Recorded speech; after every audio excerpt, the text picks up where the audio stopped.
Good evening అండి.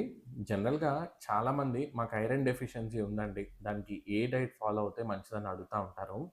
Non vegetarian consume చేసే వాళ్ళకైతే ఇట్స్ వెరీ ఈజీ అండి. జనరల్‌గా మనకి లివర్‌లోని, గిజార్డ్స్‌లోని అట్లాంటి వాటిల్లోని ఐరన్ అన్నది బాగా రిచ్ ఉంటుందండి. అదే కాకుండా మనకి అన్ని మీట్స్‌లోని పౌల్ట్రీ కానివ్వండి, పోర్క్ కానివ్వండి అన్నిట్లో కూడా కొంచెం ఐరన్ కంటెంట్ అన్నది ఎక్కువే ఉంటుంది. Even in sea food also it is readily available అనమాట.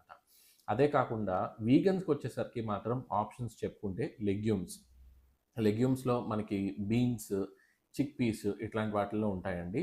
అదే కాకుండా డ్రై ఫ్రూట్స్‌లో ఏంటంటే మనకి డ్రైడ్ యాప్రికాట్ ఇట్లాంటి వాటిల్లో కూడా జనరల్‌గా అవైలబుల్‌గా ఉంటాయండి. Dark green leafy vegetables especially మన స్పినాచ్ గానీ, కేల్ గానీ ఇలాంటి వాటిల్లో మనకి ఎక్కువగా ఐరన్ కంటెంట్ అన్నవి ఎక్కువగా ఉంటాయండి. అండ్ మన టోఫులో కూడా కొంచెం ఐరన్ కంటెంట్ అన్నది ఉంటుందండి. ఇట్లాగా అదర్ ఫోర్టిఫైడ్ ఫుడ్స్ కూడా ఈ మధ్య వస్తున్నాయి. అంటే ఐరన్ ఎన్రిచ్డ్ ఫుడ్స్ వస్తున్నాయి.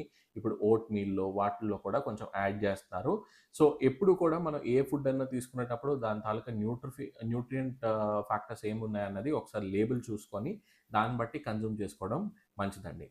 ఎవరైతే ఐరన్ డెఫిషియన్సీ అనీమియాతో ఐరన్ డెఫిషియన్సీతో బాధపడుతున్నారో వాళ్ళకి ఈ వీడియో తప్పకుండా షేర్ చేయండి. వాళ్ళకి మీరు బాగా హెల్ప్ చేసిన వాళ్ళు అవుతారు. Thank you.